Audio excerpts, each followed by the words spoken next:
Caro affitti per le case popolari, continua la mobilitazione in vista delle decisioni che il governatore del Veneto Luca Zaia prenderà con la giunta regionale. Un intervento che abbiamo annunciato sabato e che porterà alla modifica del regolamento per l'applicazione della legge sull'edilizia pubblica.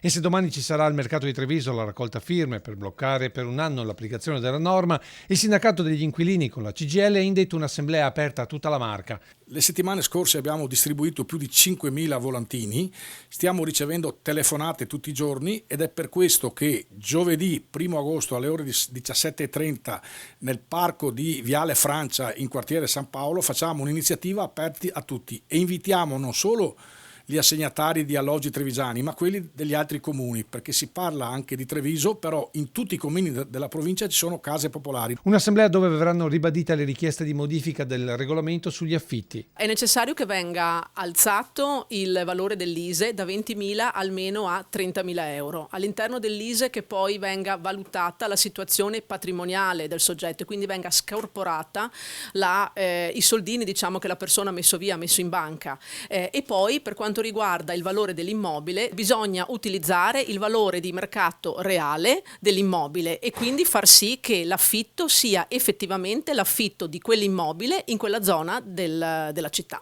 Sono oltre 4.500 gli immobili ATER nella Marca, di questi oltre la metà risponde ad un affitto tra i 200 e i 400 euro mensili. Un ISEE troppo basso darebbe lo sfratto a chi versa gli affitti maggiori per riassegnare gli appartamenti a meno abbienti, mettendo in ulteriore crisi le casse dell'ATER e contemporaneamente mettendo in difficoltà chi dovrà affrontare canoni del libero mercato. Insomma un settore dagli equilibri delicati che richiede profonde riflessioni ma anche veloci cambiamenti per trovare un punto di equilibrio soddisfacente per tutti. Noi siamo preoccupati perché può scattare l'amorosità per quelli che non riescono a pagare gli aumenti. Invitiamo Conte, Barbisán, ma specialmente Luca Zaia, se non ha impegni, a essere presente alla nostra iniziativa.